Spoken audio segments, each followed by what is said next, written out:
세계적으로 유명한 퓰리처상이라는 상이 있습니다. 아마 여러분 많이 들어보셨을 겁니다. 여기 퓰리처상은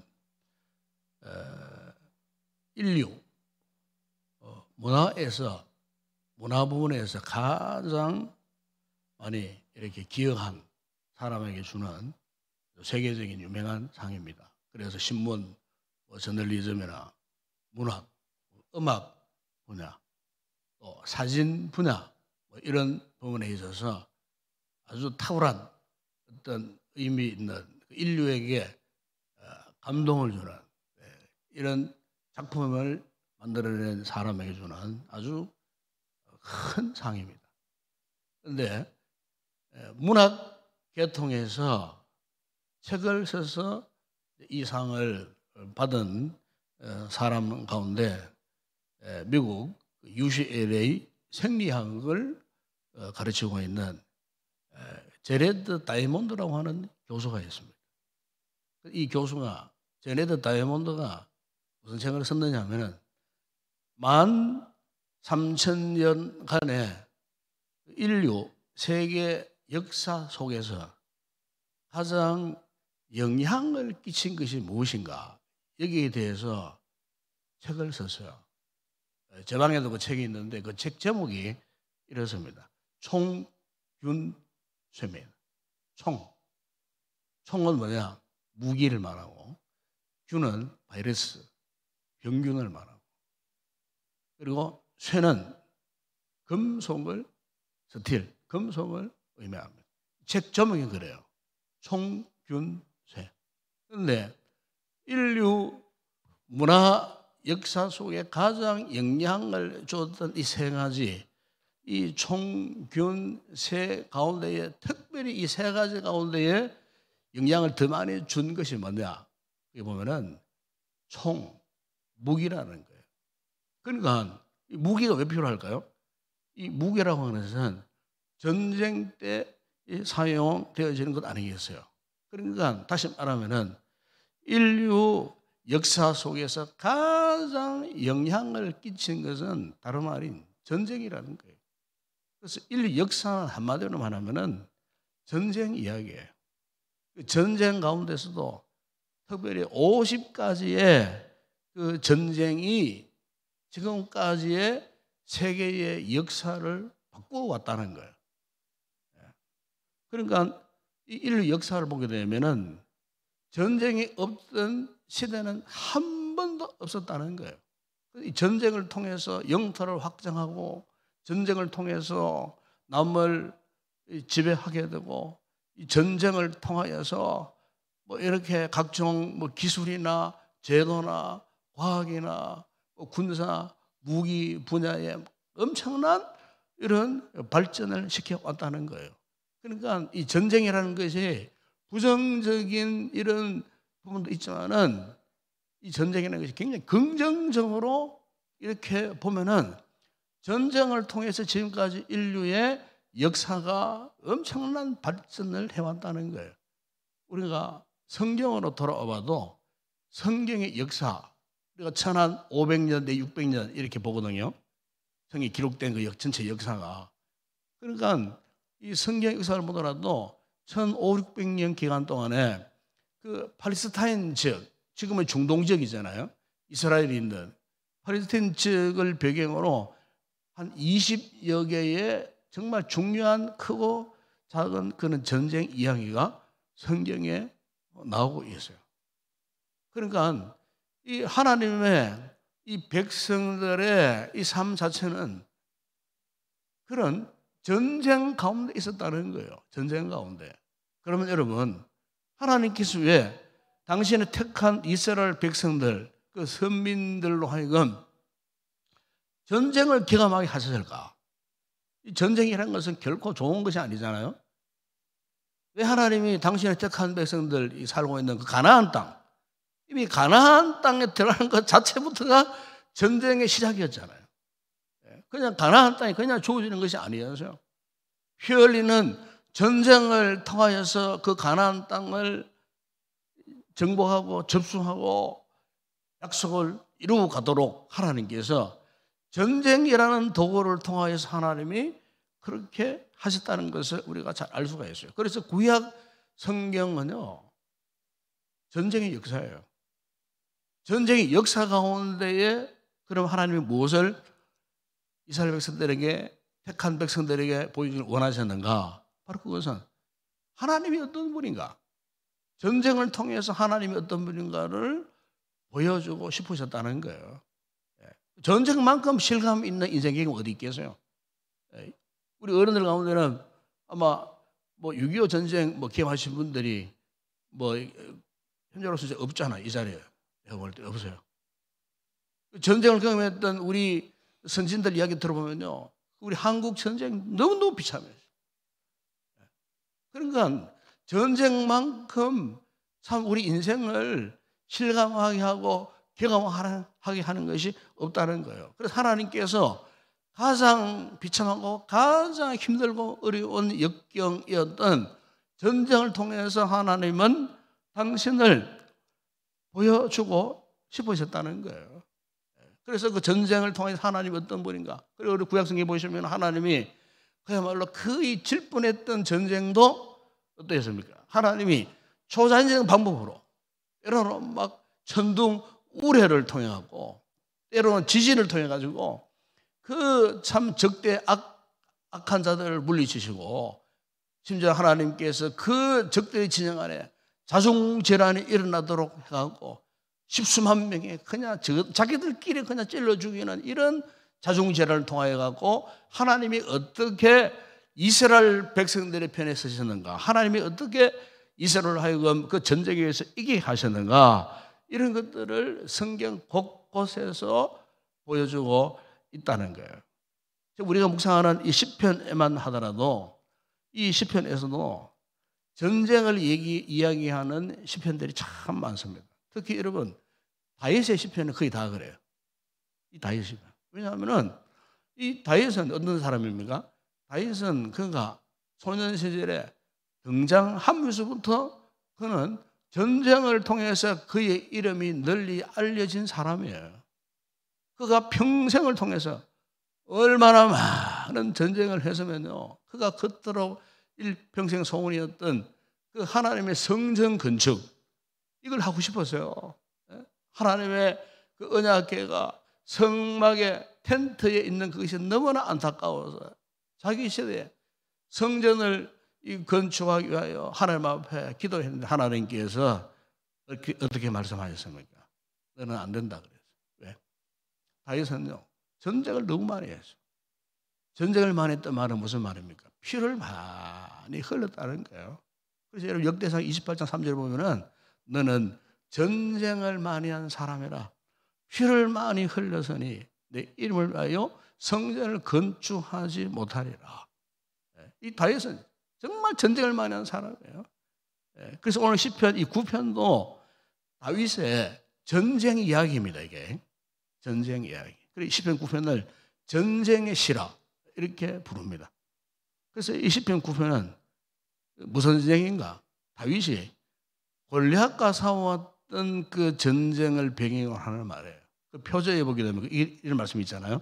인도자를 따라 뭇라벤에 맞춰 노래요. 뭇라벤의 말이 뭐냐? 이게 우리말로 번역하면 벤의 죽음. 이 벤은 골리앗을 의미한다. 학자들이 그 이야기를 합니다. 그래서 이 주제가 뭐냐? 골리앗의 죽음이에요. 골리앗의 죽음. 그러니까 다윗이 골리앗을 쳐서 죽이고 승리했던 그 전쟁 이야기, 이것이 오늘 본 시편 9편의 이야기인 거예요. 그러니까 이것은 무슨 말이냐? 다윗이 골리앗과 비교했을 때에 다윗이 얼마나 참 부족했습니까? 예? 어린 소년, 블레셋 대장군과 겉으로 보더라도 시각적으로도 이건 게임이 되지 않는, 이처럼 오늘 하나님의 자녀, 하나님의 백성들이, 오늘 우리가 인생을 살면서 전쟁 같은 인생 살면서 때로는 우리의 모습이 너무나 나약하고 부족하고 도저히 저 세상의 그 무엇과 싸울 수 있는 힘, 여력이 전혀 없는 그런 상황 가운데서 그런데 하나님이 함께 하시니, 하나님이 도와주시니, 마치 다윗이 잔인하고 무자비했던 골리앗 같은 악인들을 그냥 쓰러뜨리고 승리하도록 하셨던 것처럼 하나님께서는 당신의 백성들을 그렇게 지켜주시고 우리 인생의 전쟁에서 결코 패하지 않도록 하나님이 붙드시고 하나님이 승리자가 되도록 인도해 주신다. 이 부분에 대해서 노래하는 고백, 신앙 고백이 바로 오늘 시편 이 9편 말씀이라는 거예요. 여러분, 우리가요 하나님을 믿는다는 것이 뭐겠어요? 하나님을 믿는다. 믿는다는 것은요, 그 어떤 어려움이든지 우리가 그 모든 인생의 어려움들을 하나님 앞에 가지고 나가는 걸 믿음이라 말할 수 있어요. 간단히 말하면 우리의 인생의 모든 문제를 전적으로 그분께 위탁하는 거예요. 전적인 위탁이 뭐예요? 믿음이라는 거예요. 전적으로 위탁하고 나가면은 하나님께서 우리 인생이 당하는 그 어떤 어려움, 그 어떤 역경, 그 어떤 어려운 문제도 그분께서 해결해 주시고 그분께서 사망의 궁통에 있는 우리들을 건져 주시고 그분께서 우리에게 큰 기쁨을 주신다. 이것을 믿는 믿음. 우리가 좋은 일이든 나쁜 일이든 항상 우리가요 하나님 앞에 가지고 나아가서 그 하나님 앞에서 최종 결산하는 것, 그런 각오를 가지는 것, 이게 우리가 하나님을 믿는 믿음이라는 거예요. 여러분, 다윗을 보면은 바로 이 믿음 안에서 살았던 사람이었어요. 너는 전쟁을 많이 한 사람이라 피를 많이 흘렸으니, 하나님이 그렇게 말씀하실 정도로 그토록 수많은 전쟁을 하면서 그 모든 이 적군들 물리친 후에, 그래서 그가 하나님 앞에 고백하는 것이 무엇입니까? 오늘 본대로 1절 2절 보십시오. 보면은 내가 전심으로 여호와께 감사하며 주의 모든 기이한 일들을 전하리이다. 내가 주를 기뻐하고 즐거워하며 지존하신 주의 이름을 찬송하리라.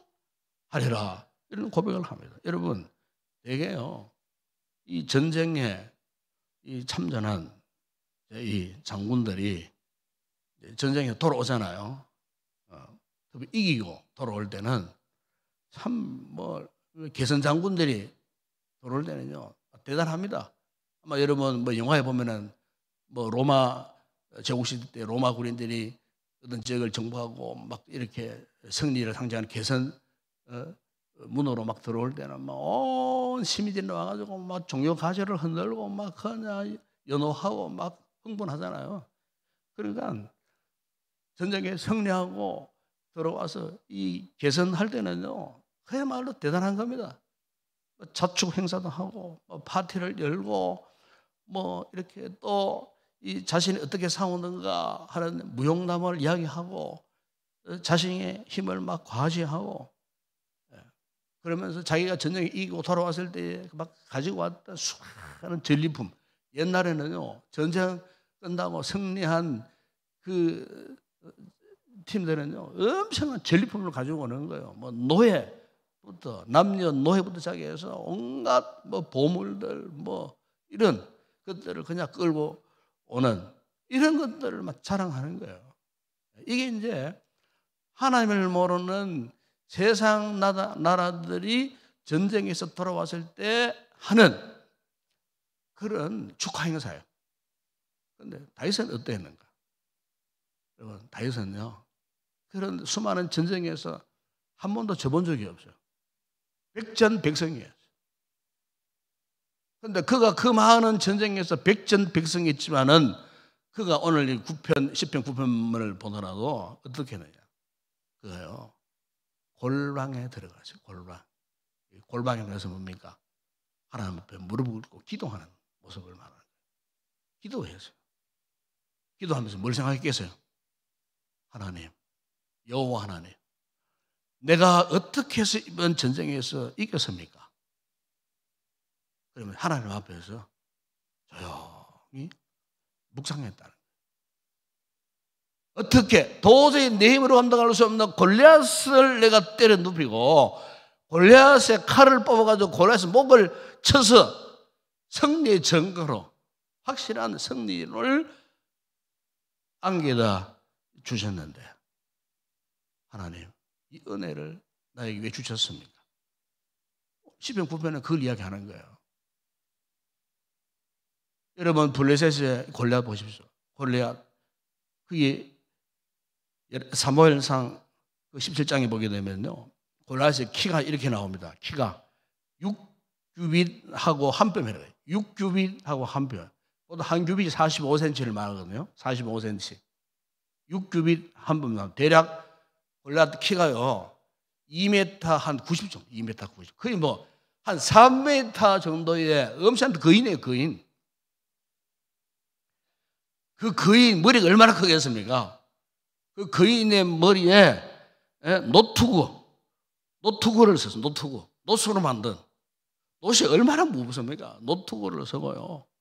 그의 온몸에 비늘 갑옷, 성경에 그러나 비늘 갑옷, 철로 막 이렇게 막 비늘처 만들어내는 거, 막 화살에 와도 못 뚫고 칼에 돌아도 못 뚫는 비늘 갑옷을 탁 입고, 그 비늘 갑옷의 무게가 이렇게 많합니다. 놋 5,000세겔이에요. 놋 5,000세겔. 그러니까 그게 한 60kg. 갑옷만 60kg. 제 같은 거 입고는 걷지도 못하는 거. 60kg. 갑옷만 60kg. 놋 무게 따로, 노트구 따로 있잖아요. 노트구. 뿐만 다리에 각반, 노수로 만든 그 정갱이를 보호하는 물부터 막 사서 막 엄청난 어깨 사이에 놋 단창, 성경 그대로 인용합니다. 어깨 사이에 놋 단창 예리한 놋 단창이 탁 꼽혀 있어요. 근데 그 창자로는 그 성경이 이렇게 말합니다. 배틀채 알아요? 배틀채? 옛날에 이거 막 배 그 북이 왔다 갔다 하는 이러면은 막 그 북이 지나가고 막 짜여지는 배틀채가 길거든요. 배틀채가 창자로가 배틀채 갖다 왔어요. 배틀채. 예. 창 날만 하더라도 철 600세겔. 철 600세겔이에요. 그러니까 완전히 여러분 골리앗은 그냥 골리앗이 아니에요. 키만 큰 것이 아니에요. 완전 무장, 그것도 중무장, 완전 중무장한 장군이에요. 근데 그 장군과 다윗 도저히 게임이 안 되는 거예요. 그래서 사울왕이 자기 갑옷을 벗어가지고 다윗에게 입혀줬더니 안 맞아. 사이즈가 안 맞아. 그 정스러워서 벗어버렸어. 그리고 그냥 그 시내가에 그 조각돌 한 5개 물매, 평소에 쓰던 그 물매를 들고 앞에서 막 골리앗이 막 소리를 지릅니다. 너희들 가운데 싸움 제일 잘하는 한 분 나한테 보내라. 내가 한번 맞짱 한번 뜨자. 내가 지면은 우리가 너희들이 종이 되고 우리가 이기면은 너희들이 우리의 종이 될 것이라. 급박을 하고 막 위협을 하는. 그러니까 여러분 사무엘상 17장 11절 보게 되면요, 사울과 온 이스라엘이 블레셋 사람의 이 말을 듣고 놀라서 크게 두려워하더라. 그 뒷부분을 보면 막 도망가는 자도 있어. 도망가는 자. 그러면 나를 살리라고 아예 전의를 상실하고 막 도망가는, 자기 집으로 도망치는 일이요. 그는 완전히 지금 막 이 이스라엘 이 진영이 완전히 대혼란 이런 상황 가운데 여러분 어린 소년 다윗이요 외칩니다. 어떻게 외칩니까? 거기 사무엘상 17장 45절에 보면은 너는 칼과 창과 단창으로 내게 나오거니와 나는 만군의 여호와의 이름과 내가 모욕하는 이스라엘 군대의 하나님의 이름으로 내게 나아가노라. 여러분 대단하잖아요. 47절 보면은 또 여호와의 구원하심이 칼과 창에 있지 아니함을 이 무리에게 알게 하리라. 전쟁은 여호와께 속한 것인즉 그가 너희를 우리 손에 넘기시리라. 여러분 참 대단하지 않습니까? 결국 오늘 본문 3절에 보세요. 오늘 본문 3절에 이런 고백을 합니다. 내 원수들이 물러갈 때에 주 앞에서 넘어져 망함이니이다. 주 앞에서 넘어져 버렸어요. 그 다윗의 단 한 방의 물맷돌에 그냥 막 정통으로 여기 그것도 여기 이마에 철갑을 피해서 노투구를 피해서 명중했는데 단 한 방에 그냥 골리앗이 비실비실 거리더만 뒤로 완전히 물러져. 제가 주일학교 때 제가 이 설교를 했을 때는 그냥 안 했습니다. 저도 갑옷을 뒤집어쓰고 아이들 앞에서요. 진짜 연극을 그냥 아이들이 박수를 치고 막 이 설교를 생쇼를 했어요. 그런 기억이 나요. 그러니까 여러분 이 다윗이 골리앗을 물리친 이 승리는 그냥 승리가 아니에요. 너무너무 황홀한 승리. 그런데 이 같은 놀라운 승리 후에 이 다윗의 태도가 어땠는가를 보면 더 놀라워요. 그가 막 승리에 도취돼 갖고 자신의 뭐 용맹함을 자랑하거나 뭐 자화자찬에 빠지거나 그런 것이 아니에요. 아까 얘기했죠. 그가요 골방에 하나님 앞에 기도의 자리에 들어가서 그 같은 전쟁의 상황을 짚어보면서 자기 힘이나 자기 능력이 아니고 하나님께서 신기한 능력을 자신에게 주심으로 하나님이 도우셔서 이 전쟁에서 이겼다. 이게 깨달아지니까 1절 2절 고백이 이거잖아요. 내가 전심으로 여호와께 감사한다. 감사합니다. 주의 모든 기이한 일들을 전하니 내가 주를 기뻐하고 즐거워하며 지존하신 주의 이름을 찬송하겠습니다.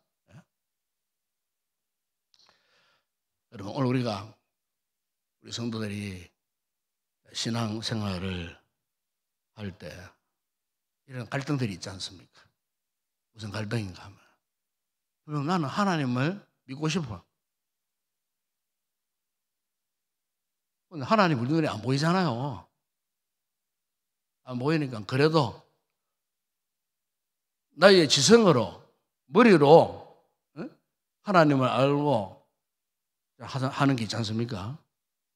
그런데 우리 지성으로 지식으로 하나님을 안다는 것은 한계가 있어요. 바로 여러 가지 변수가 많아요.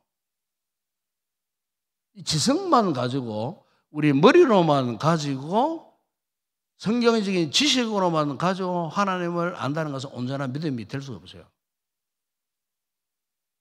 우리가 신앙생활 하다 보면 이게 이제 여러분은 하나님 살아계신가?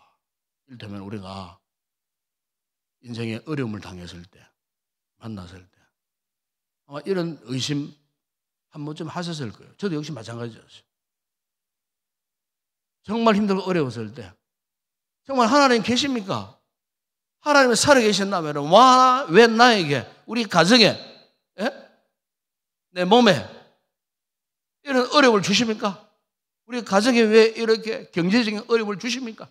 우리 자식들이 왜 이렇게 일이 잘 안 풀립니까? 정말 하나님 살아계십니까?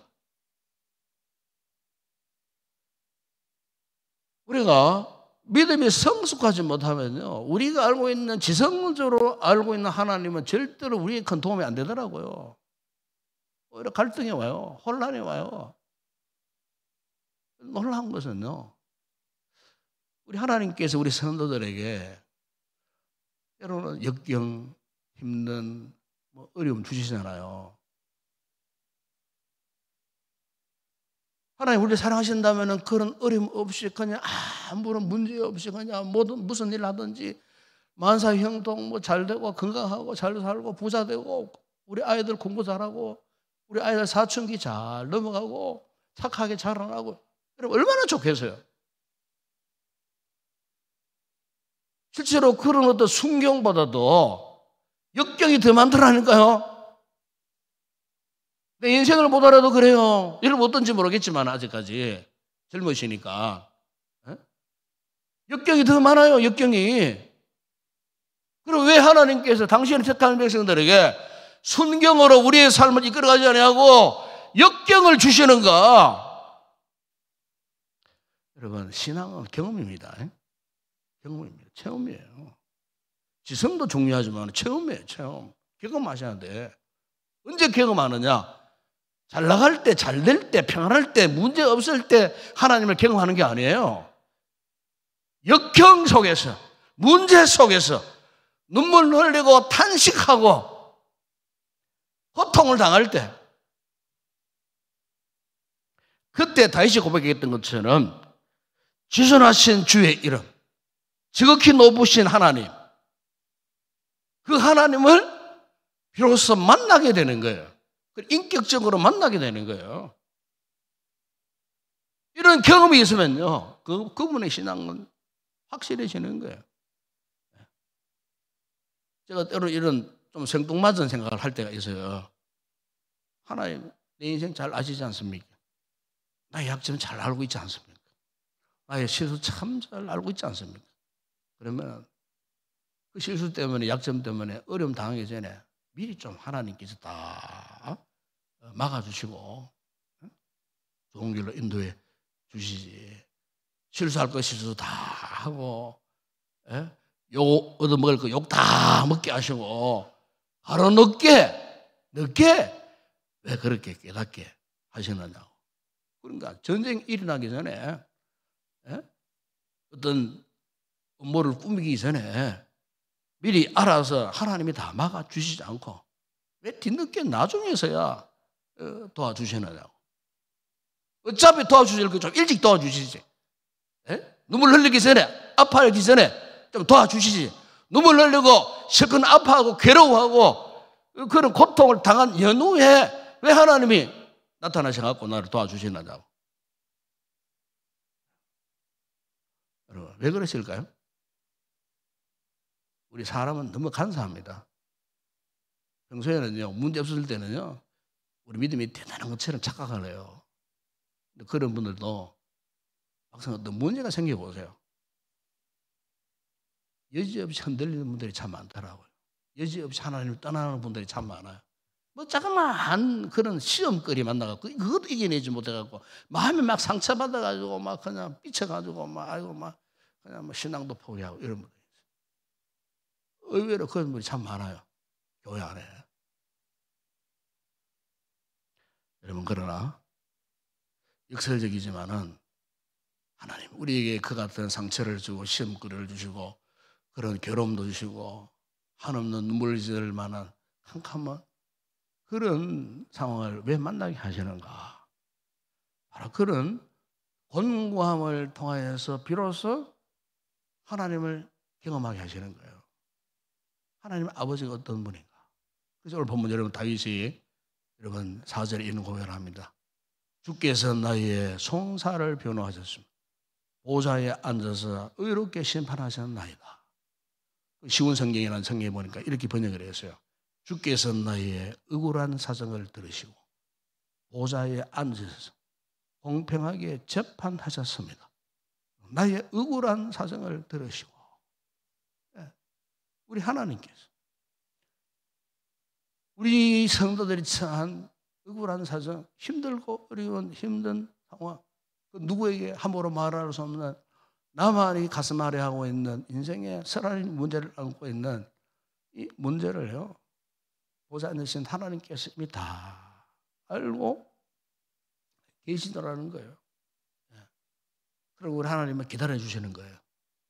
그 고난의 기간이 길든 짧든 그 고난을 통하여서 하나님이 우리의 믿음을 연단하시고 혹 내가 교만했으면은 그 고난을 통하여서 겸손하게 만드시고 혹 내가 말씀대로 살지 못해서 불순종으로 살았다면은 바로 그 고난을 통해서 깨닫게 하심으로 말씀 앞에 순종함으로 하나님을 제대로 알고 의지하도록 하기 위하여 지금 내가 만나는 고난, 역경, 아픔을 지연시켜 쓰더라도 결코 하나님이 어떤 분임을 우리 스스로가 깨닫고 경험하도록 하시기 위해서. 사실 여러분 다윗 역시도 그래서요. 십수년 동안 그 사울의 비난긴 추격 속에서 왕자의 삶을 살지 않았습니까, 여러분? 하나님이 겉으로 사랑했던 다윗도 그래 했는데 우리들 그렇지 않겠어요? 결국 다윗이 되었던 것은요, 그 같은 고난과 연단의 기간이 있었기 때문에 이런 위대한 신앙 고백을 할 수가 있었다는 거예요. 그래서 이 모든 과정을 다 거친 다음에 이 다윗을 보면 여러분 9절 10절에서 이런 고백을 합니다. 그 고백 보십시오. 여호와는 압제를 당하는 자의 요새시요 환난 때의 요새시로다. 여호와여 주의 이름을 아는 자는 주를 의지하오리니 이는 주를 찾는 자들을 버리지 아니하시며. 여기 보면은 두 번이나 뭐가 나옵니까? 하나님을 걸어서 나의 요새입니다. 나의 요새. 내가 압제당할 때 나의 요새시고 내가 환난 당할 때도 나의 요새시라. 이런 요새라는 것이 뭔 줄 압니까? 옛날에는요 산 꼭대기에 높은 것에 이 구덩이를 봐요. 아니면 든든한 방어 시설을 만들어요. 그러면요 옛날 전쟁 그렇잖아요. 그 안에 들어가면요 적군이 어떤 공격을 해도 다 피할 수가 있었던 거예요. 뭐 요즘에는 비행기 타고 뭐 폭격하니까 뭐 그런 거 필요 없지만은 옛날에는 그 성곽을 쌓고 구덩이를 파고 참호를 파고 그럼 그 안에 들어가 있으면은 든든한 거예요. 다윗이 그걸 고백하는 거예요. 하나님은 어떤 분인가? 하나님은 내가 압제를 당하고 환난을 당할 때에 당신의 그 백성들이 피할 수 있는 가장 든든하고 가장 안전한 요새가 되어 주신다. 그러니까 아무리 환난 풍파가 극심해도 그 하나님의 품 안에 있으면 평안하다는 거예요. 문제가 되지 않는다는 거예요. 옛날 어느 나라에 왕이 있었어요. 그 왕이 항상 마음이 불안했어. 잠을 자지도 못했어. 요즘으로 말하면 정신병이 걸려가고 불안 초조에 걸려가고 잠을 자지 못하는. 항상 그 마음이 조마조마한 상태였어. 그래서 너무나 이 고통스러운 나날을 보내는 어느 날 왕이 가만히 생각하다가 자기 나라에서 그림을 잘 그린 화가들을 불러 모았어. 화가들을 불러 모아가지고 너희들이 나를 위해서 가장 평화로운 표현을 할 수 있는 그림을 한번 그려봐라. 그래서 화가들이 왕을 위해서 가장 그 그림만 봐도 막 마음의 평안을 느낄 정도의 그런 그림을 그리라고 했으니까 화가들이 자신들의 막 기술을 총동원해가지고 막 그림을 그렸어요. 그래서 그 화가들이 그린 그림 가운데 딱 두 작품을 뽑았어요. 한 작품 보니까 맑고 투명한 호수에 하늘에 막 그냥 쾌청하고 몽실구름이 떠다니고 그런 거 평창한 호수에 오리떼들이 헤엄을 치고 그리고 초상에는 막 새들이 막 이렇게 날아들면 노래하고 저 들판에 보니까 아이들이 막 이렇게 막 노래하는 모습. 너무나 아름답고 절묘하게 조화를 잘 이룬 그런 그림이에요. 그리고 왕이 그 그림을 이렇게 보다가 웃었어요. 그리고 이제 옆에 그림을 보게 되었어요. 옆에 그림을 딱 봤는데 옆에 그림의 그 배경을 지금 하늘에 짙은 먹불이 막 캄캄하게 지금 덮여 있어요. 폭풍우가 막 불어닥치는 바닷가의 그림이었어요. 바닷가에. 그런데 그 세계 막 파도가 밀려와가지고 막 갯바위 내리치니까 막 파도가 막 부서지는 막 이런 장면. 그런데 그 갯바위 그 틈바구니에 물새가 둥지를 틀었어요. 어미 물새가 갓 낳은 새끼를 품에 안고 있어. 갓 낳은 새끼가 어미 품에 안겨갖고 그 거센 그 불어닥치는 폭풍, 무서운 칼날 같은 그 파도 속에서 엄마 품에 편안하게 잠을 자는 그런 그림이에요. 여러분 보시더라도 어느 이 두 그림 가운데 어느 그림이 더 정말 평안을 상징하는 그림일까요? 바닷가에 폭풍 불어오는 바닷가에 왕이 너무 감동을 받았어요. 그 그림을 그린 그 사람 화가에게 상금을 내려고 자신의 반직을 맡겨서 그랬다는 그런 이야기예요. 제가 여러분 우리가요 아무리 힘들고 어렵게 살아도 오늘 설교 제목이 이겁니다. 하나님만 붙들면 답이 다 있습니다. 하나님 붙으세요. 여러분 신기루 알죠? 신기루. 이 신기루라고 하는 것은 이제 이 햇살이 이렇게 공기 밀도에 의해 갖고 빛이 이래 하다가 굴절이 될 때 나타나는 현상을 말해요. 그러니까 바다 같으면은 신기루가 딱 보이면은요 망망한데 표류를 하고 있었어. 근데 수평선을 보는데 육지가 보이는 거예요. 불빛도 보이는 거예요. 실제는 육지가 아니에요. 불빛이 없어요. 그냥 바다 물에 빛이 반짝반짝하는 불빛처럼 보이고요. 시커멓게 보이는 육지처럼 보이는 거예요. 그러면 이제 살았다 싶으시면은 그걸 가도 육지가 안 해요. 사막에서 목이 말라가지고 죽을 지경이에요.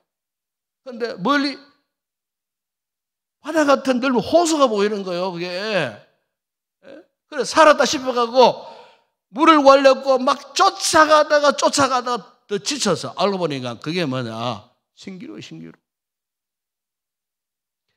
제가 왜 이런 얘기를 하느냐면요 오늘 우리가 하나님을 신기루 같은 존재로 믿는 그런 분들이 있어요. 하나님은 신기루 같은 존재가 아닙니다. 하나님은 실제입니다. 실제. 살아계신 하나님. 이 순간에도 이 밤에도 믿으십니까? 우리 가운데 지금 계시는 성령의 역사하시고 지금도 주권도 역사하시는데 그 주님, 부활의 주님 지금도 살아계셔요. 그러니까 우리가 이런 하나님을 믿게 되면 오늘 본문에 다윗이 이런 고백을 하지 않습니까? 여호와여 주의 이름을 아는 자는 주를 어떻게 한다고요? 의지한다 그랬잖아요. 주를 의지해. 주를 의지하는 자는 주를 찾는 자들을 버리지 아니하신다 그랬어요. 이게 진짜 믿음 아니겠어요? 우리 성도들이 오늘 이 밤에 이 금요 기도회 때 나오셨는데 아마 여러분들 각자에게 기도의 제목이 있을 거예요. 늘 어려운 문제들이 있을 거예요.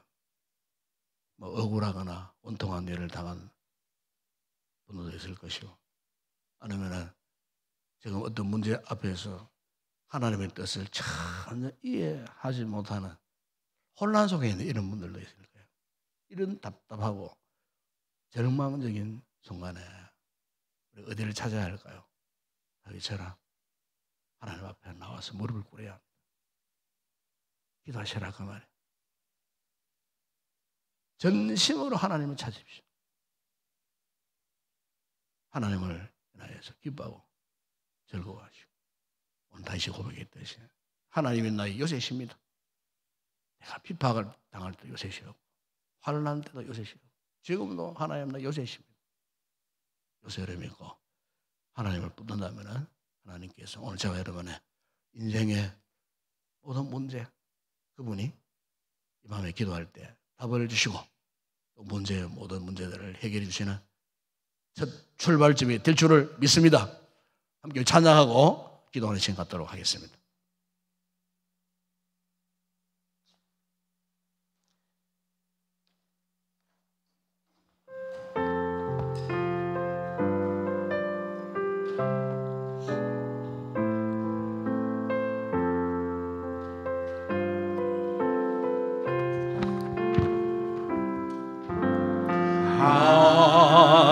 주님의 음성을 듣고자 기도하며 귀를 기울이고 나의 기도를 들어주신다네.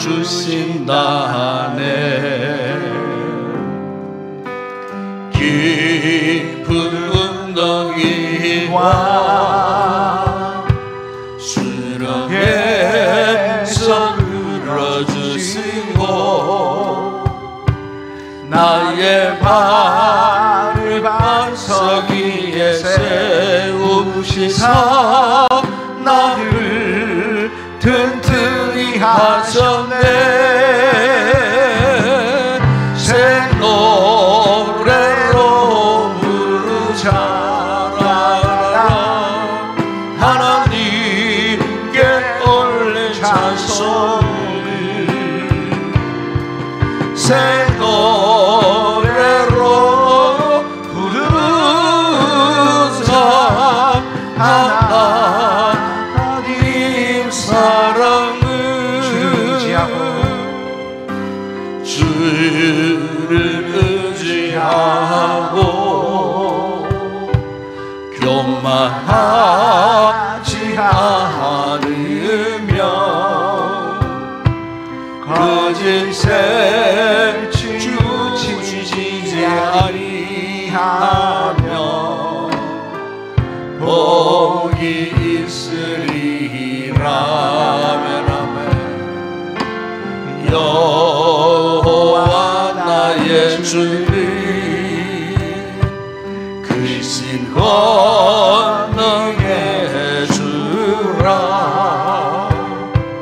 그의 크신 권능으로 우리를 사랑하여 주시네. 노래로 부르자라. 하나님께 올 찬송을 새 노래로 부르자. 하나님 사랑을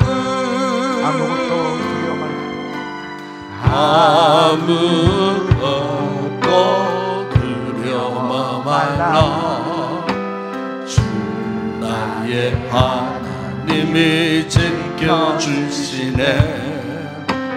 놀라지 마라.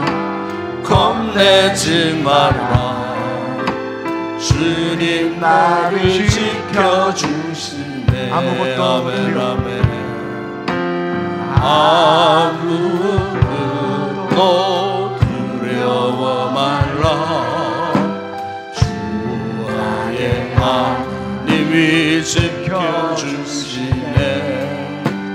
놀라지 마라. 겁내지 마라.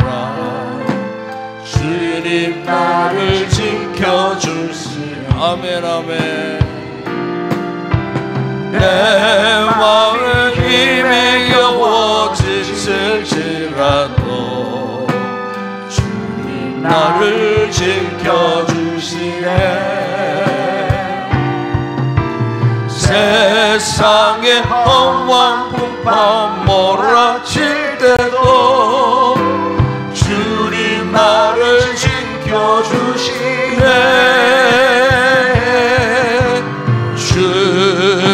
주님은 나의 산소. 주님은 나의 요새. 주님은 나의 소망. 나의 힘이 되시며 내 맘에 힘겨 있을지라도 내 맘이 힘에 겨워 지칠지라도 주님 나를 지켜주시네. 아멘. 새 세상의 험한 풍파 몰아칠 때도 주님 나를 지켜주시네. 손 들고 찬양합니다. 주님은 나의 산소, 주님은 나의 요새, 주님은 나의 소망, 나의 힘이 되신 주님은 나의 산소, 주님은 나의 산소,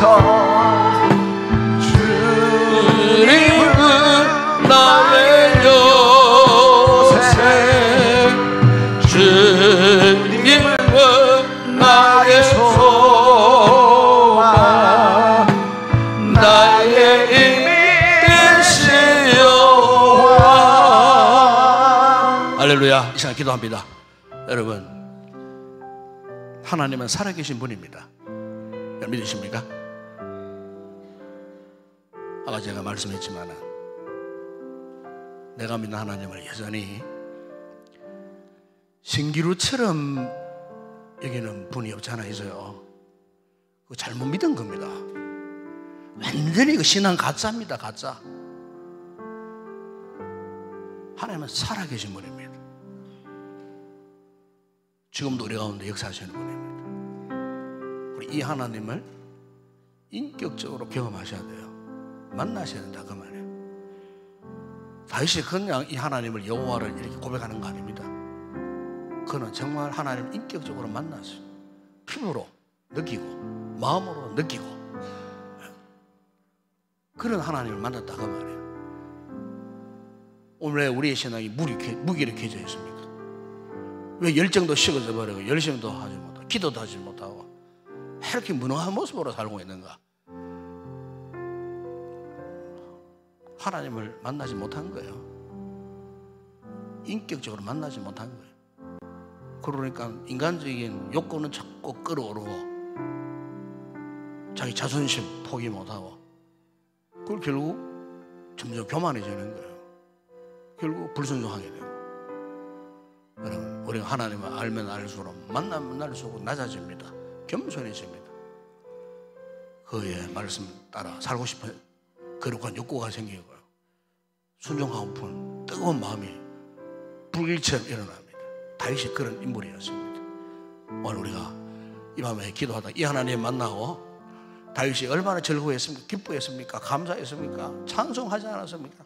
이 밤에 이 하나님 만나고 이런 영적인 영혼의 축제를 경험하고 돌아가는 그런 귀한 우리 성도들이 되었으면 좋겠습니다. 이를 위해서 이 말씀 붙들고 기도하십시다. 그리고 우리 주일의 여름학교 행사를 위해서 기도하시고 다가오는 주일 예배를 위해서 기도하시고 우리 성도들 가운데 힘들고 어려운 장소에 있는 지체들 위해서 이 밤에 중보기도, 국가와 나라와 민족 또 수혜를 만나서 어려움 당하는 우리 이웃들이 참 많습니다. 위해서 여러분 기도하십시다. 세계를 품고 기도하십시다.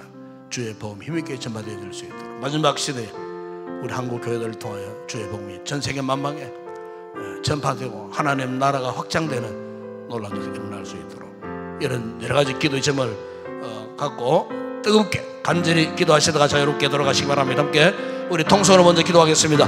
우리 아버지 하나님 참으로 감사합니다. 오늘 이 밤도 우리를 이처럼 사랑해 주시고 아버지 오늘도 성령의 인도하심을 따라서 거룩한 은혜의 보좌 앞에 저희들이 나왔습니다.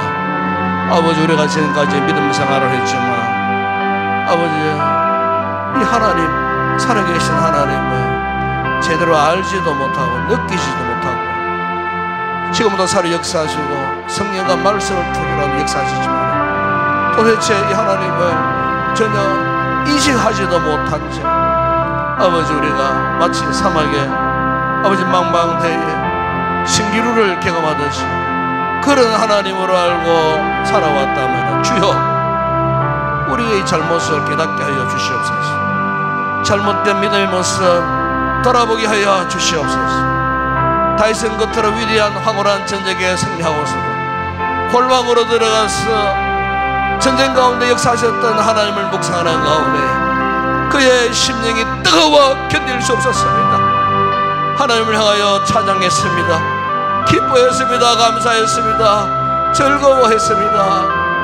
위대하신 하나님을 나의 삶의 요새라고 고백했습니다. 주님, 오늘 우리의 신앙이 왜 이렇게 되지를 못합니까? 아버지 하나님, 이 밤에 주여 잘못 믿어왔던 우리의 믿음의 모습 철저하게 이 밤에 회개하게 하여 주시옵소서. 하나님을 하나님으로 인정하지 못하고 알지도 못한 채 우리 스스로가 잘 믿는 척했던 교만했던 우리의 모습들, 말씀대로 살지 못하고 불순종하며 살았던 우리의 죄악들을 이 밤에 주님 고백합니다. 주여, 우리가 말씀 앞에 온전히 낮아지기를 원합니다. 완악한 우리의 마음들이 깨어지기를 원합니다. 낮아지기를 원합니다. 순종하기를 원합니다. 이 밤에 아버지여, 지식으로만 지성하기 위해서 하나님 잘못된 신앙에서 벗어나고 아버지 우리가 하나님을 경험하기를 원할 때 성령 하나님 우리 가운데 아버지 임하실 때에 이 밤에 인격적으로 주님 만나는 그 순간에 눈물을 흘리고 감격하고 기쁨, 다윗이 그랬던 것처럼 오늘 밤에 하나님을 만나는 감격 기쁨으로 눈물을 흘리고 기뻐하며 감사하며 즐거워할 수 있는 이 놀라운 은혜를 경험하고 돌아가는 우리 모든 성도들 되게 하여 주시기를 주님 원합니다. 아버지 하나님, 침체된 우리 영혼을 일으켜 세워주시옵소서. 열정을 잃어버린 우리의 믿음의 모습을 회복시켜 주시기를 주님 원합니다. 아버지, 내 마음으로 생각으로 입술로만 고백하는 하나님이 아니고 내 삶을 통하여, 내 육신 내 삶을 통하여 하나님 살아계심을 직접 경험하고 과연 하나님이 살아계시다라는 사실을 다윗처럼 우리 또한 뜨겁게 여호와 신앙을 고백하는 우리 모든 성도들 되게 하여 주시기를 주님 원합니다. 우리의 심령의 문들을 활짝 열어주시고 아버지, 이 시간 우리의 필요한 놀라운 성령의 은혜로 충만하게 부어주시기를 주님 원합니다. 성령으로 교통하는 이 밤이 되어지기를 원합니다. 하나님과 마음이 오가는 교통하는 이 밤이 되어지기를 원합니다. 우리 마음을 활짝 열어주시고 주님의 마음이 우리 마음속에 쏟아부어지는 이 밤이 되어지게 하여 주시기를 주님 원합니다. 이 시간 아버지 하나님, 참으로 다윗의 신앙 고백이 우리의 신앙 고백이 되어지게 하시고 여러 인생 살다가 험난한 역경을 만나고 내으로 감당할 수 없는 참으로 쓰라린 눈물 짓는 밤을 지난달자라도 그 모든 아버지 하나님 기노애락을 주님의 손에 위탁할 수 있는, 맡길 수 있는 위대한 신앙을 우리에게도 허락하여 주시기를 원합니다.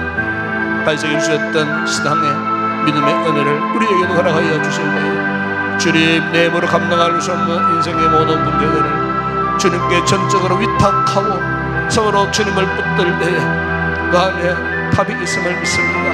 해결책이 있음을 믿습니다. 주님을 의지할 때에 아버지 모든 문제의 해결의 시작이 그곳에 있음을 저희들 믿습니다. 이 밤에 아버지여, 여러가지 문제를 갖고 여기서 나와 있는 성도들이 있다면 아버지, 크고 작은 모든 문제들을 주님의 손에 올려드리고 맡기고 주님을 붙들 때에 이 밤에 그 문제에 답을 얻고 돌아가는 귀한 우리 성도들 다 되게 하여 주시기를 주님 원합니다. 오늘도 우리 교회를 축복하여 주시고 험난한 시대에 우리 농교회 이 지역에 아버지 구원의 등불로 세워주셨음을 믿고 감사를 드립니다.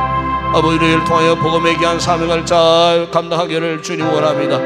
아버지 말씀이 살아 역사하시고 승 역사하시는 아버지여 건강한 교회 되게 하여 주시기를 원합니다. 사면 팔방을 돌아보면은 하나님을 알지 못하여 구원을 얻지 못하여 지금도 흑암 가운데 탄식하며 뒹구는 죽은 영혼들이 얼마나 많이 있는지 모릅니다. 타락한 영혼들이 얼마나 많이 있는지 모릅니다.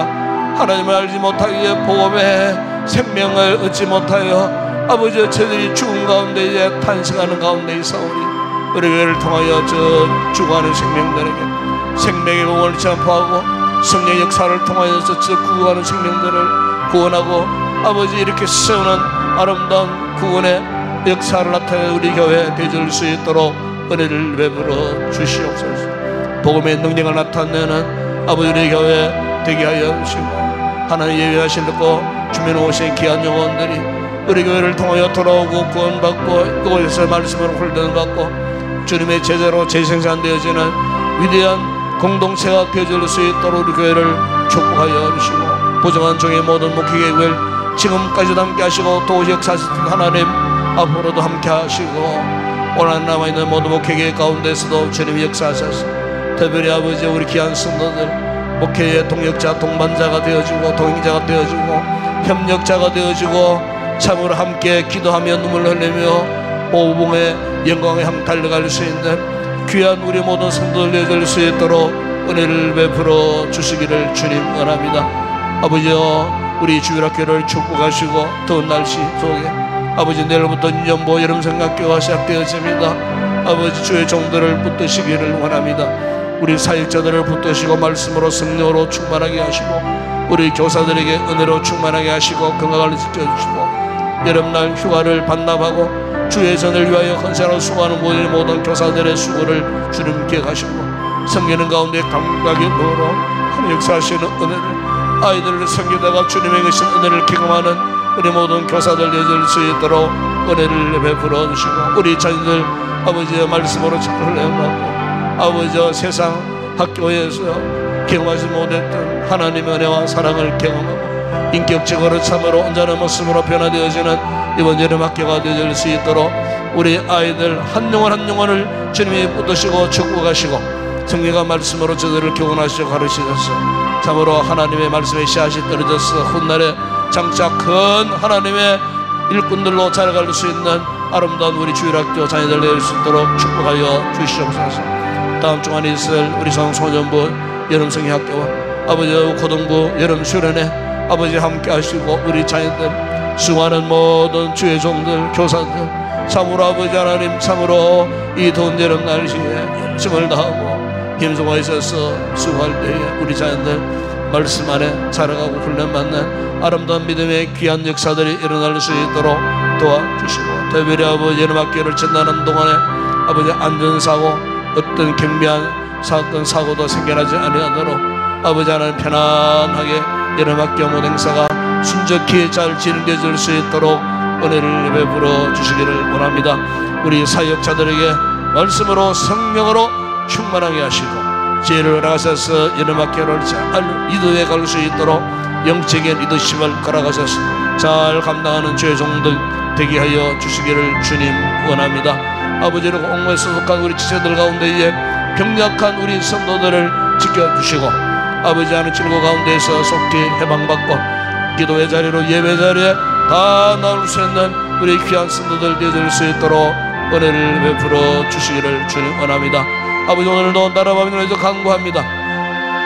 아버지여 정치적으로 혼란스러운 이 시대에 경제적으로 힘들고 어려운 이 시대에 당면에 있지만 하나님 지금까지도 우리 민족을 통하여 역사하셨던 하나님 세운 대통령을 통하여 위정자들을 통하여 이 시대에 저들이 꼭 해야 할 일들을 해나가고 성취하고 아버지 모든 난관 역경을 뚫고 아버지 국가 나라를 위해서 목숨을 던지고 충성스레 수행받는 귀한 나라의 일꾼들이 될 수 있도록 은혜를 베풀어 주시옵소서. 특별히 아버지 하나님 수혜를 잊고 우리 이웃들 가운데 집을 잃어버리고 모든 물건을 잃어버린 채 아버지여 탄생하는 우리 이웃들 주님 위로하여 주시고 아버지 하나님 이 기나긴 장마 기간 동안 더 이상 어려움 힘든 일이 생겨나지 않도록 아버지 하나 지켜주시고 우리 이웃들을 보호하여 주시며 아버지여 여러가지 선한 손길을 통하여 도움받는 아름다운 기회를 붙들 때에 새로이 저들이 새로운 격려와 힘을 얻고 아버지 일상사회 회복할 수 있는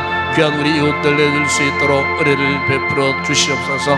아버지 오늘도 저 북한 땅 김정은의 마음을 변화시켜 주시고 그 땅에 새로운 변화의 바람이 일어나게 하시고 북한 지역의 우리 성도들 속히 자유하는 그날을 우리 시대에 걸어가시고 남북의 보험으로 통일되는 그날을 허락하여 주시기를 주님 원합니다.